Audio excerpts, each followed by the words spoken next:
Hello, Moolji. Colonel Mool Bhargav ji. Thank you for doing this and finding the time to do this. It's a very important topic, especially for the Indian community in Australia and Indian community as large. Um, we have just witnessed this biggest terrorist attack after I think 2008 terrorist attack. So we are all somehow connected and somehow involved in this. Thank you. So I thought Thank you for that. you are the best person to talk to about this, considering from the Australian community.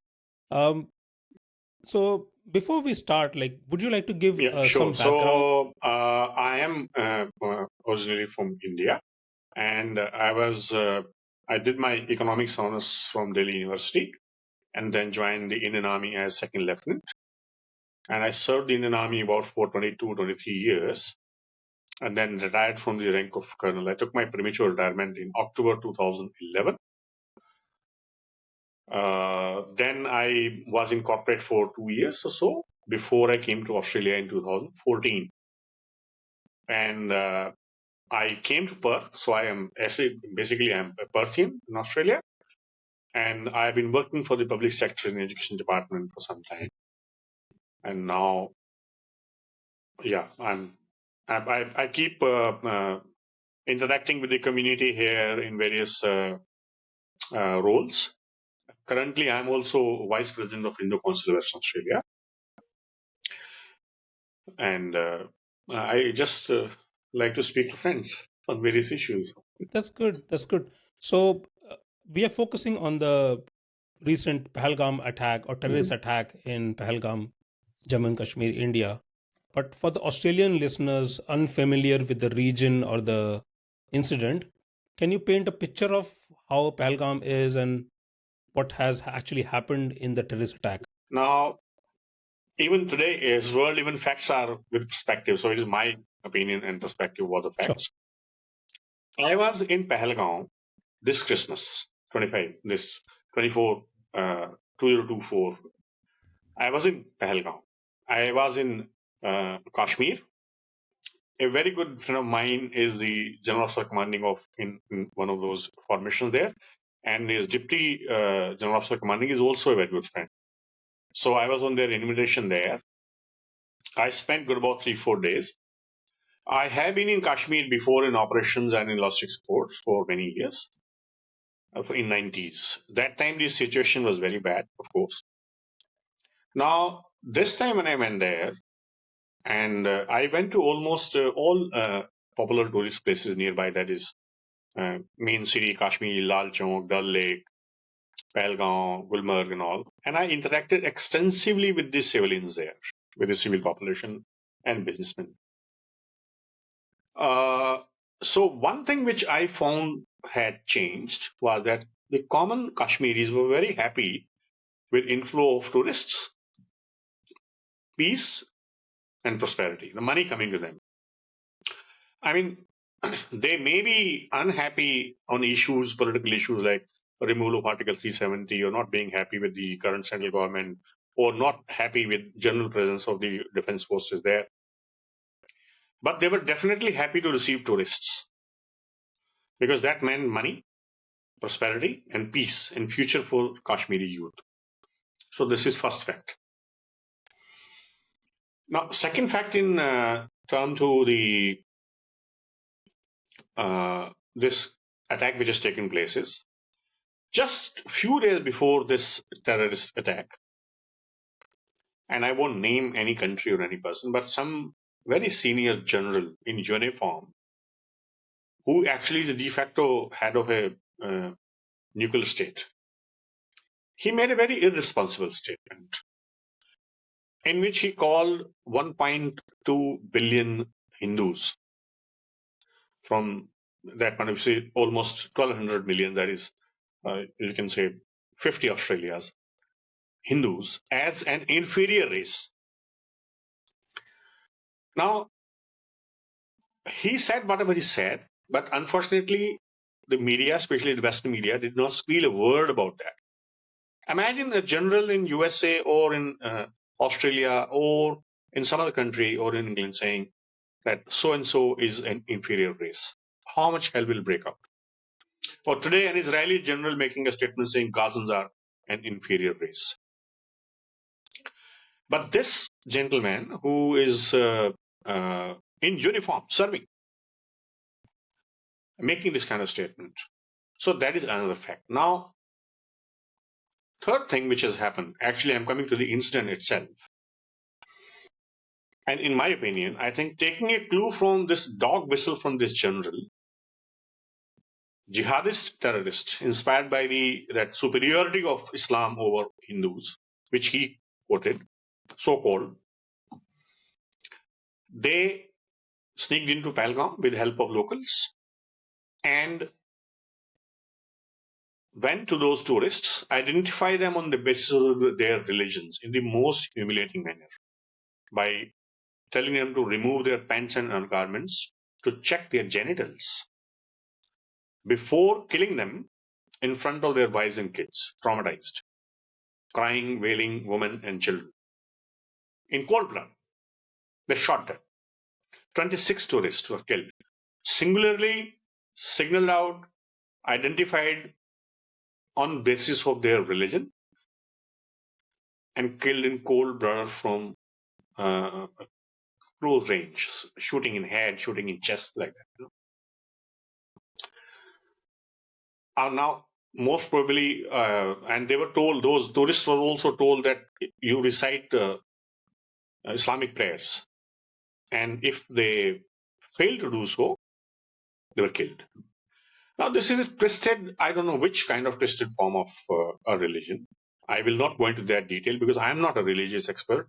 I will leave it to the religious experts to inspect and dissect or whatever they want to say.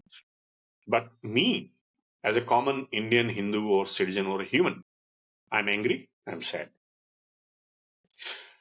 And even more bizarre and shocking thing was that in Australia, as an Australian now I'm aggrieved because Australian media did not tell these naked, brutal truths in the same form as it happened to the common Australians. The Indian diaspora knows it because we follow a lot of news channels from India. We understand the language in different manner, so we understand what has happened.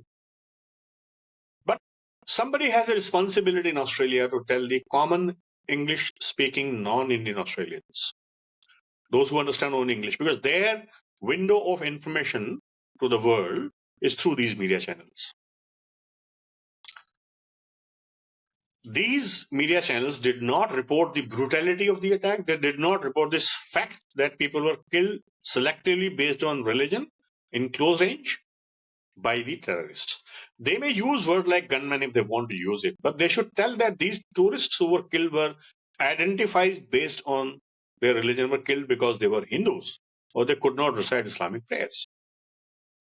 So this is my grievance as a common Australian, that this media is keeping the common Australian population who don't know what is happening in the world unaware of these facts. They do not want, they are giving a cover, ideological cover of humanizing these terrorists by calling them gunmen and not naming who the terrorists were.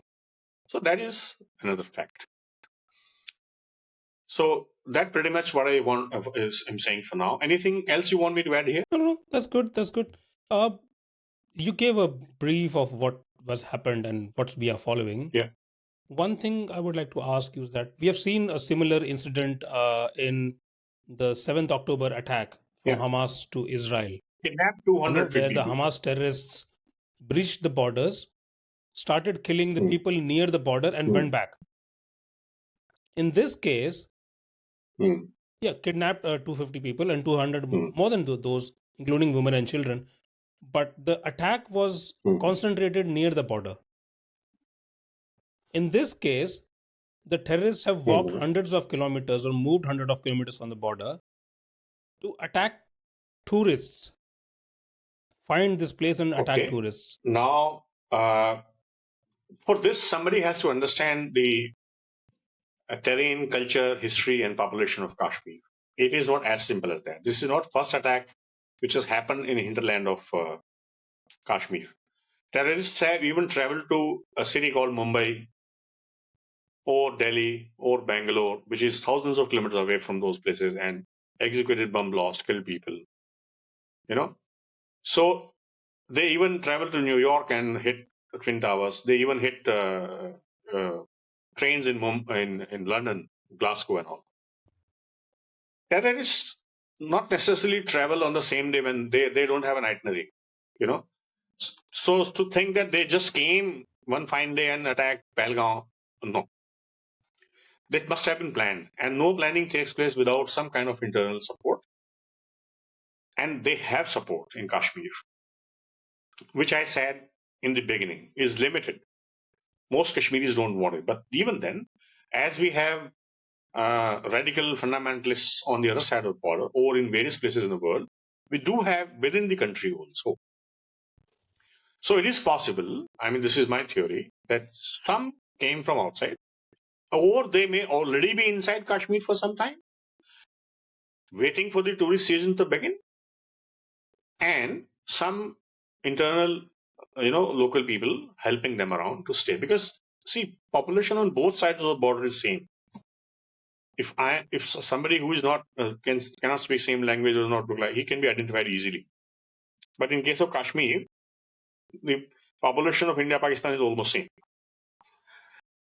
So that is one fact. So second is that in this case, this position was a little isolated one, where generally tourists don't go in this period.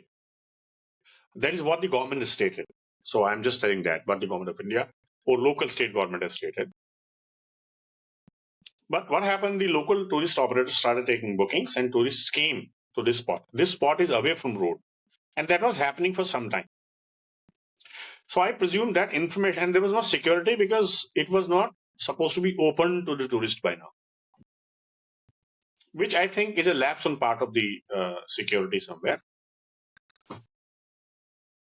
So the terrorist must have got an inside informer saying that this place is uncovered and you can come and create an incident.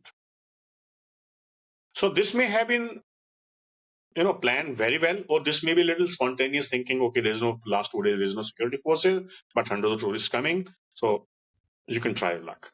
And they got lucky. Security forces can keep stopping 100 incidents, thousands of incidents maybe, but they have to just strike once. So that is how it happened. And they choose this spot for precisely for these reasons, because Pahalgam is a very world-renowned tourist spot from Kashmir point of view. And mostly Kashmir is monitored, securitized, but then you cannot secure every inch of such a big place. There are jungles, there are mountains. When we say about Israel and Gaza, Gaza is a strip of 10 kilometers by 4 kilometers. If you stand on a 3-story building in Israel, you can practically look at the whole Gaza. And it is occupied from one side from sea, other side, one side is Egypt, which they don't allow anyone to enter. Other two sides is Israel. So that is not the case in Kashmir. Kashmir has hundreds of kilometers of running line of control between Pakistan and India, which goes through mountains, ravines, high altitude, snow, rivers, So you really can't monitor each spot. India has a large presence because of this reason only, because it's a big area. And same people who are now criticizing the government of India for lack of security, they only used to say that Indian forces have occupied Kashmir. So obviously, if you have to monitor such a big area and you want them to monitor every inch of land, and then you say that Indian army is occupying Kashmir, you have to give security. And that's what the army is doing to local Kashmiris, to tourists, whosoever.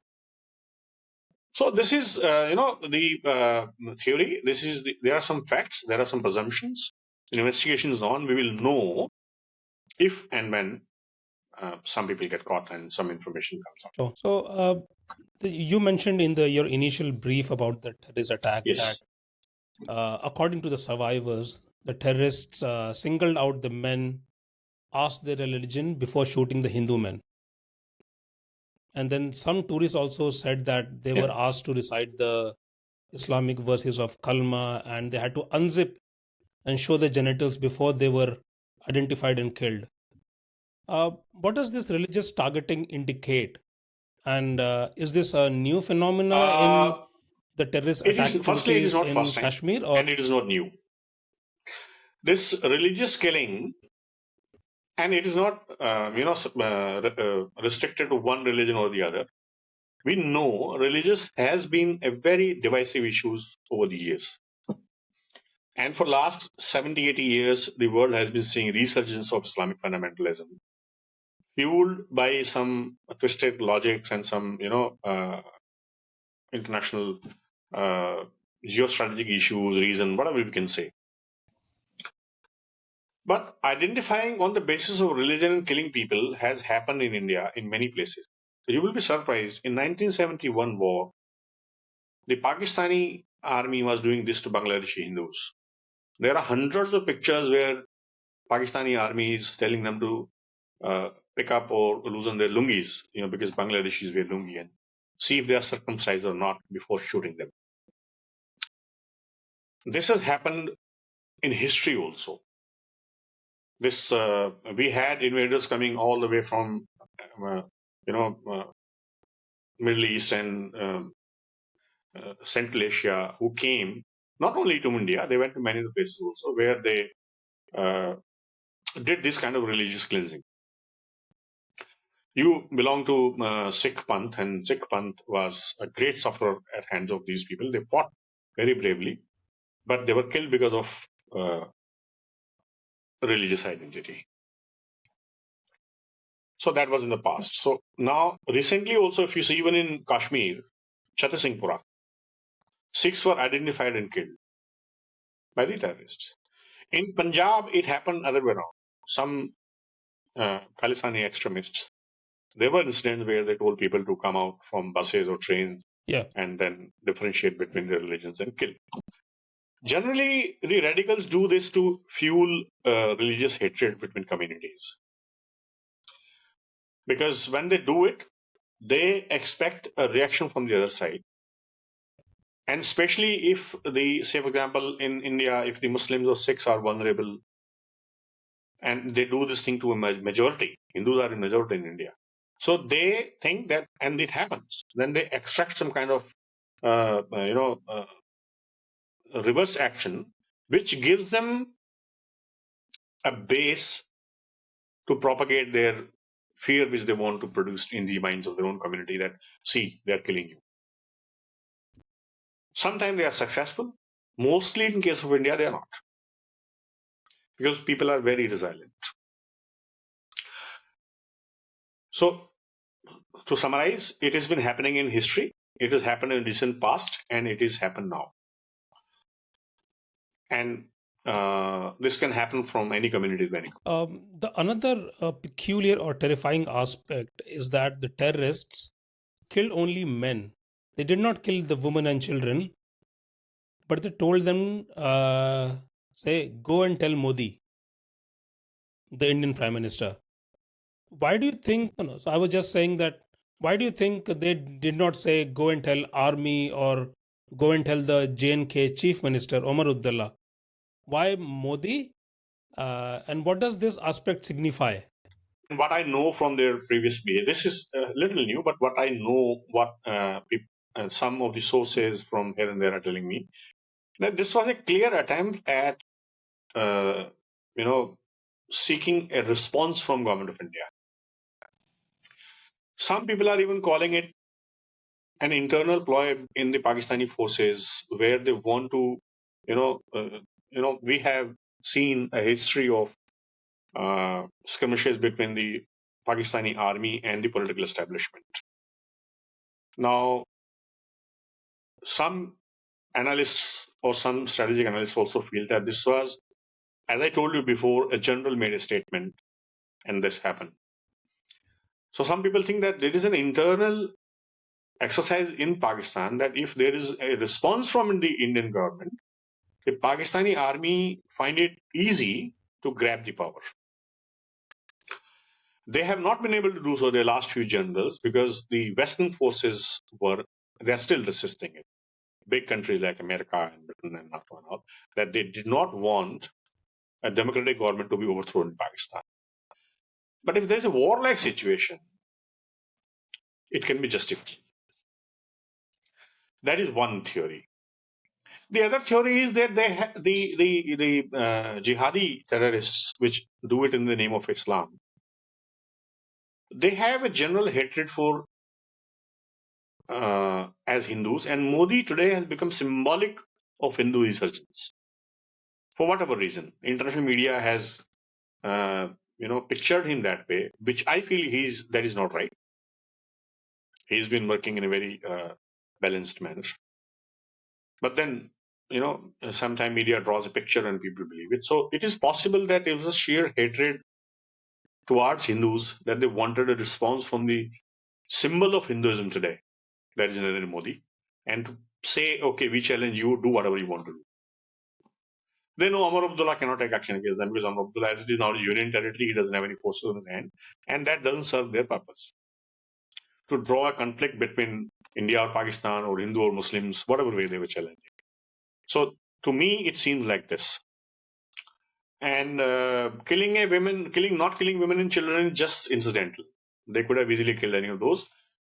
They did not, perhaps because they were able to kill enough men. So that I don't know. Why didn't they kill women and children? They have killed in past.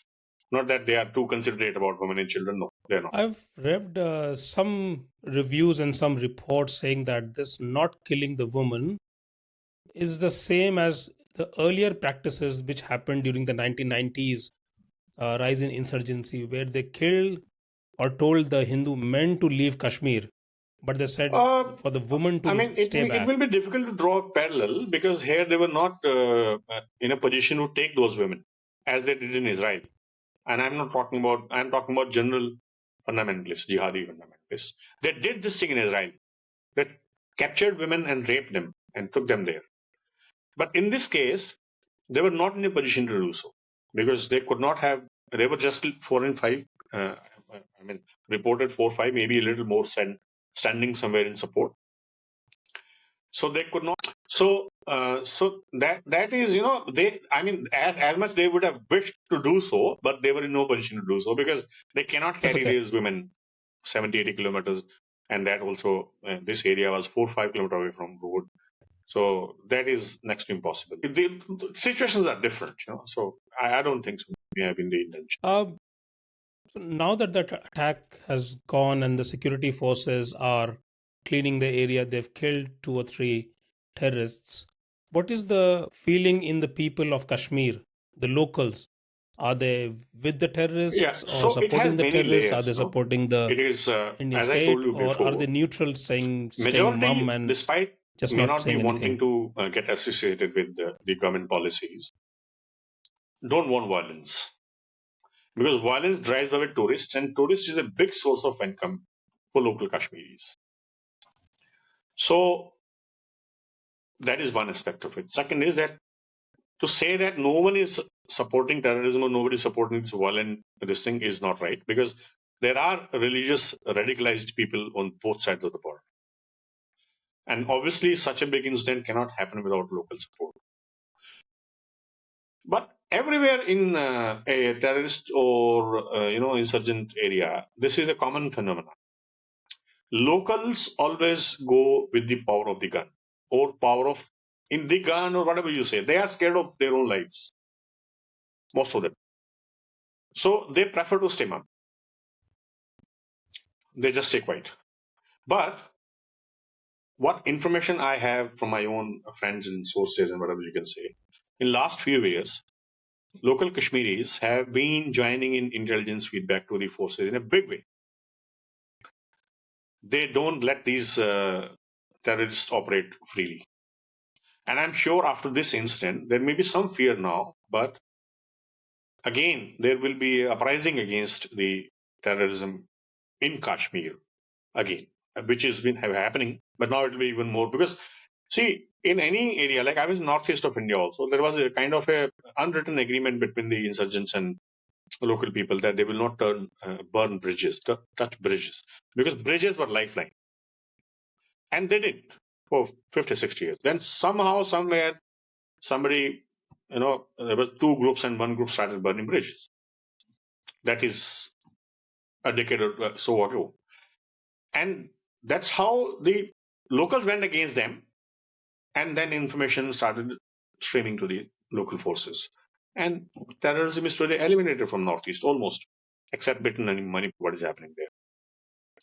And this has happened in Kashmir also. In those last 4 or 5 years, the terrorist activities have come down a lot because the information from the locals is coming accurately and promptly to the security forces, as they do not want violence. So, but at the same time, they will always have few people who will be supportive for whatever reason. And such kind of incidents will always keep lurking on this population. Security forces are there, they're very alert, they're doing their best, but to say that they will be able to eliminate or ensure that no such incident happen is never possible in any place, any country, any area. Somebody who is determined to kill someone will do it. You can only react after that. You cannot have preemptive actions in every case. So now, from what the reactions and feelings of Kashmir, let's come to the Australian context. And okay. So generally, the how Indian are the community Indian community obviously is very angry and reacting to this attack outside it's been Kashmir. a few days now. It's very, very angry, especially the Hindus and those who are closely associated with that Hindus feeling, and which is justified to an extent. But then, public, they do not necessarily have to be rational in every approach. So some of them you'll find saying, destroy this, do that, nuclear bomb, blah, blah, which is actually happening more from the responsible positions on Pakistan. In parliament, their parliament is saying we will nuke India, their defense minister will nuke India, their one of ex-minister and prime minister's son saying we will have blood flowing through rivers in India. So at least it is not happening on the Indian side from the responsible people.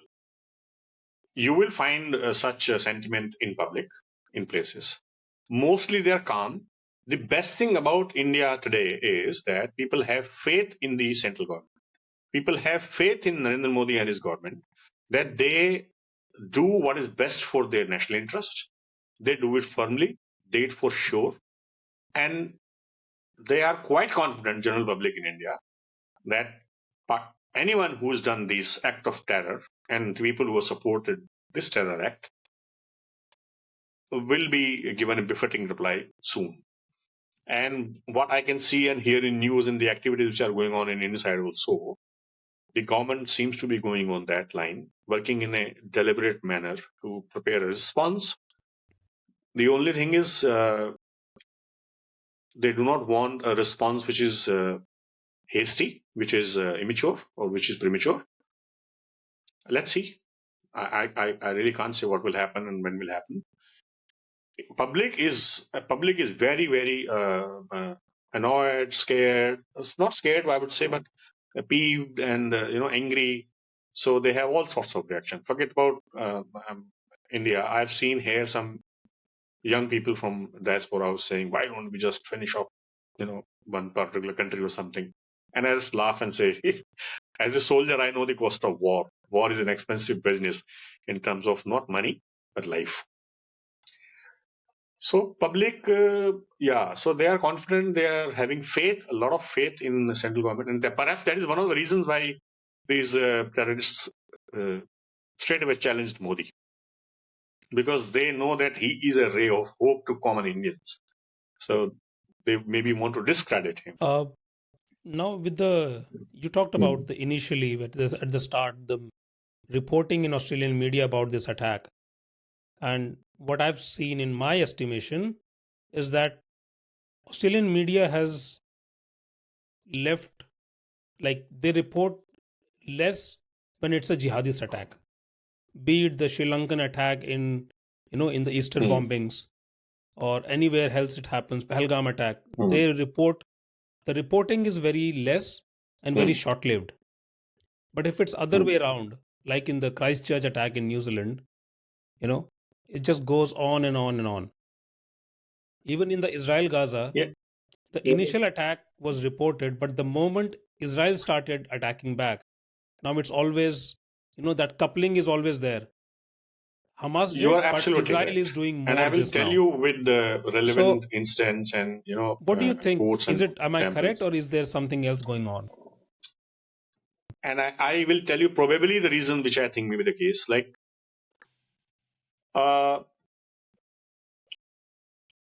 the attack in Israel took place, 1,250 or whatever the number of people were killed, and women were raped, children were beheaded. There were very few interviews on part of the Australian media for those victims. There were. I mean, I'm not saying they were not, but then not to that extent. And then they just forgot them. While even if a single casualty takes place in Gaza, it is a headline in the morning. And I'm not against that. Any killing of an innocent should be reported. But it is not happening in the case, as you told, in the other case.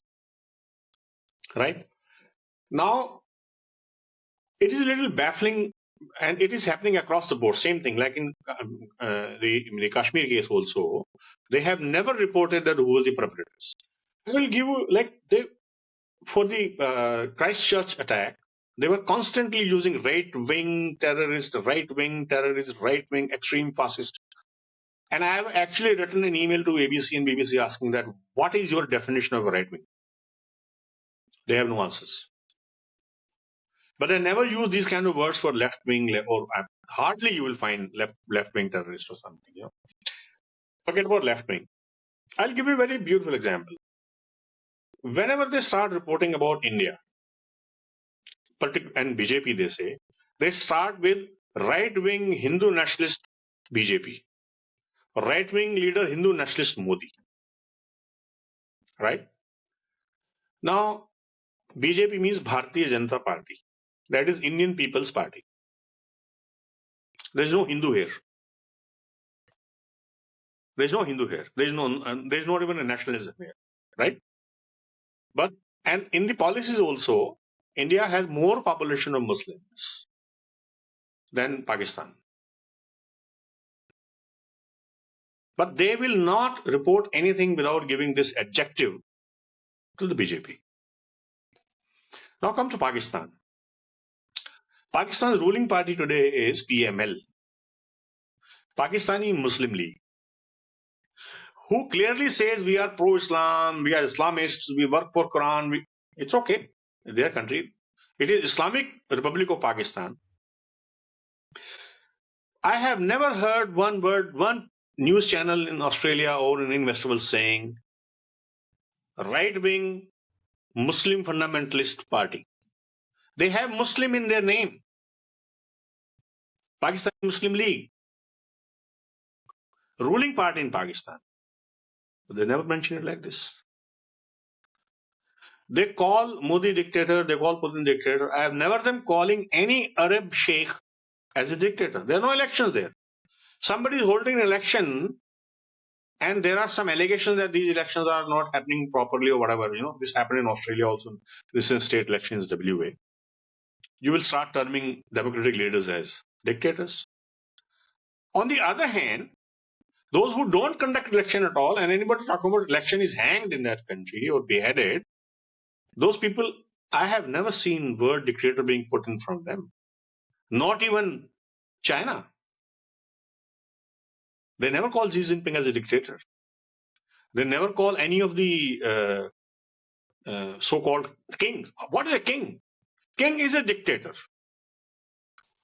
The king word is itself indication of dictatorship, even if it is being professed in a democracy like England.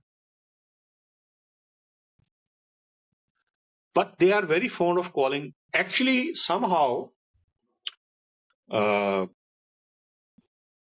don't know why this narrative is. I don't understand. I don't want to cast aspersions on the journalists who are doing this job. But there has been a change in their approach towards Islamic jihadi terrorism. It is, and I don't want to attribute it to a religion, but it is, one form of extreme form of religion being practiced by some people.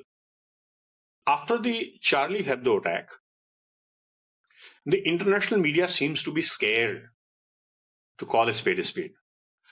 Because they know now that jihadist radicals can execute or kill any journalist anywhere in the world. So that obviously puts a grain of fear in their mind. If they can enter into France, Charlie Hebdo's office and kill everyone in board, including owners, and they have done it multiple times with journalists. So nothing prevents them from entering into any other place, and they have done it. Second part is that most of the media is very fond of controversial news. It gives them TRP, and most of these things happen these days in disturbed area, which are primarily happening in Middle East, a lot of disturbed countries, Syria, Afghanistan, Pakistan, Iraq. If they start using a hardline on Islamic terrorism, their reporters will not be able to operate in these countries from where they get chunk of their news. So they have started from some time just saying, okay, for us, they're gunmen. Even if they kill unarmed innocents, there are no terrorists in today's media dictionary. Now, onus of explaining this lies on the people who are owning these media, who are funding them, who are intellectually or morally guiding those. I can just tell you what I feel, or what generally the common people feel around me. Why it is happening? There can be 100 possibilities. Sure. So when the attack happened, we were in the election phase, but both the Prime Minister Albanese and leader of opposition Peter Dutton put up posts on their social media, expressing their condolences and grief and support for India. And now there is a talk for a possible some kinetic action between India and Pakistan. Now, Australia has already, both sides have already given their kind of support to India. Australia is also a Quad partner with India and other two partners. So in case something Australia, happens, of course, because I'm in Australia and I'm where do you now think in Australia will PRK, stand? so and should they have a stand? I will what stand they should take? definitely want Australia to stand with the peace against terrorism, which I think they do. And not only Australia, every country, democratic country in their sane mind, or every person in their sane mind, should stand against terrorism. Now, to what extent they want to stand, don't think, and I'm not even expecting that Australia should lead some kind of military assistance or both. They can pledge boot on ground in Ukraine, but India doesn't need it. India has enough boots to trample a large area of terrorism. But morally, they must stand with India, because India is not the aggressor in past. They are being forced. They cannot have innocents getting killed in cold blood in their land and being challenged. It is today the fourth largest economy in the world, third largest army of the world. Few insane people cannot challenge the sovereignty of this country. So that kinetic action is expected, and any democratic country should understand this, that just because you are democratic does not mean that you will not respond to such naked terrorism. And I'm sure what I know of the Australian leadership, they're very sensitive about these things. So both sides, bipartisan support, will definitely be morally with the Indian government as of now, because Indian government, all they are trying or maybe planning to do is to contain this kind of insane terrorism, which I'm sure if the same thing happens in Australian, I hope it doesn't happen at all. But if it happens, the Australian government will do the same. Every government has the right to do so, and they must do it. Because of this attack has sparked all the discussions, especially in India, Indian community and other communities, related communities. Do you think it will have some implications on the Australian international No, engagement with I don't think India, so. It will have any effect on that. especially Because the immigration from the Indian whatever is happening is subcontinent? I'm already not just happening. saying India, You know, immigration from Indian Australian immigration subcontinent. policy is their own independent sovereign policy. They have to decide what is best for their growth, for their country. So they will always have reasonable restrictions, background screening, documentation screening, skill tests and all, which is going on always. This particular incident will change anything? I don't think so. Maybe when if there is an active war going on and there are some kind of disturbing reports from anywhere, they may have to strengthen those measures. But just because of this incident or some local thing happening, I don't think so. I don't think the Australian government will take any such sides or take any drastic action on immigration part. So nobody needs to worry about that. One another concern or risk that comes from import when the foreign conflicts come to Australia, and the best one is the Israel-Gaza one. Yeah. Those things are happening there, but people from both sides start fighting in Australia, bombing, firing, things. Should people be concerned about that Indian conflict? First the terrorism, and then this Yes. chance of Nirmal, a you kinetic have action asked a coming to Australian question which shores, and I then have people here starting myself getting told so many times, and I agitated have and written even to activated the and Cultural things. Affairs Ministry when they ask for some views from us. And I'm very concerned about that. I've been in Australia for 10 years. And if somebody is listening to me or somebody listens to your podcast in authority, they should know. And I can say it with a lot of conviction. They are not making one Australia. They are creating ghettos of various international communities in Australia. At least in the generation one. And then that continues to second generation, third generation. People may get interacted, but some communities don't. The Australian government should be very careful about this. That international conflicts do not travel to this land, especially not on roads. They should not allow anyone to do any protest that way. I'm saying physical protest for something which has happened outside Australia. Otherwise, after 100 years, we would have exported all international conflicts on streets of Australia. Do we want that kind of fragmented Australia? We have to let that feeling die down. Unfortunately, this has happened in many Western countries, and now they are suffering. England is suffering. Canada is suffering. Australia also has suffered in a limited way. It happened in Hong Kong China case. It happened in Farmers Movement case. It happened in Gaza Philistine case. It may happen. So they have to come down very heavily on the elements who actually, I don't mind having a peaceful protest or a condolence meeting or some speeches being delivered to, give a closure to the community. But what we've seen in past, roads being blocked, campuses being blocked, people climbing atop of Parliament building, or threatening other communities, or even, defacing religious places of other communities. It should be handled in the most strictest way for any community. You cannot allow that to happen in a democracy. Democracies do allow you to vent out your feelings and protests in a very peaceful manner, but not at the cost of others. If we don't understand this now, as I told you, we already have imported many of the because we are a cosmo country. We get people from all over the world. So, and most of the people who are coming here are, immigrants in some cases, are coming because of some conflicts or some problems in those countries. It may be religious, it may be social, it may be economic, or it may be ideological, whatever, in past. And selectively also the government of Australia has been giving asylum to such refugees. But then that conflict should not travel. That should be the first condition for those people to come here, that they will not bring that conflict or that hatred in their minds and hearts here. and especially not in public.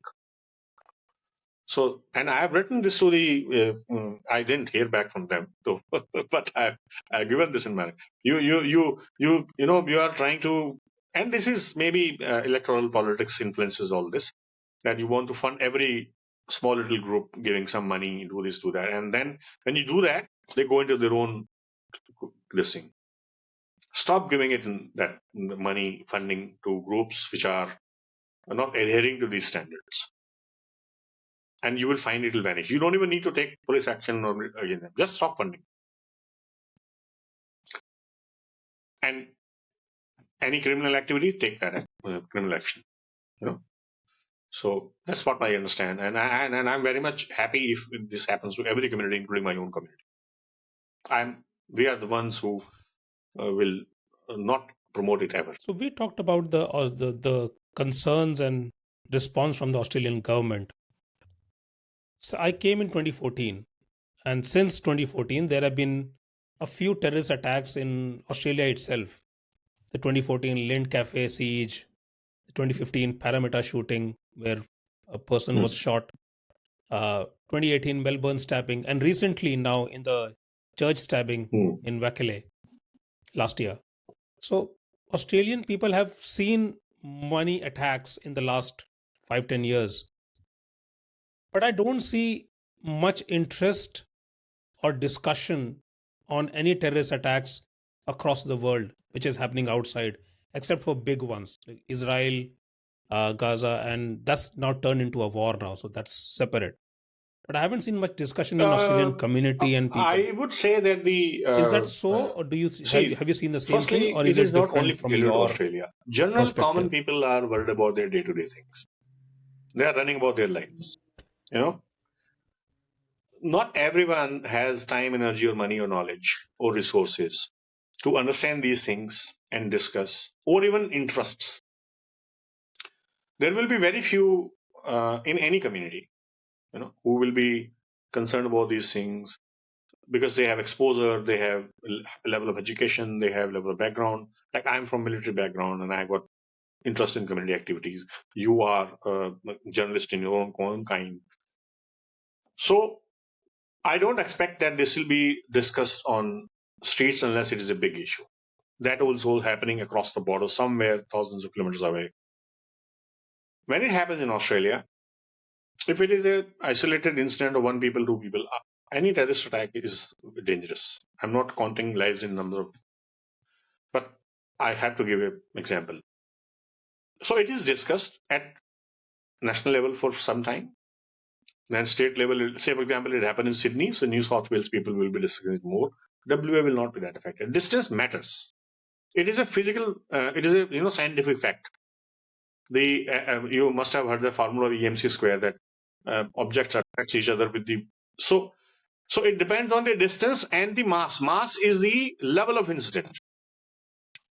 So if distance is more and mass is little, effect is little. But if either the distance is less, say for example, something happening, one person getting killed in your vicinity, two people getting killed in your vicinity, the effect is more in that vicinity. Or 100, 200, 300 people getting killed, maybe at a distance also, but the mass increases. It is same. So you cannot blame the commoners for that.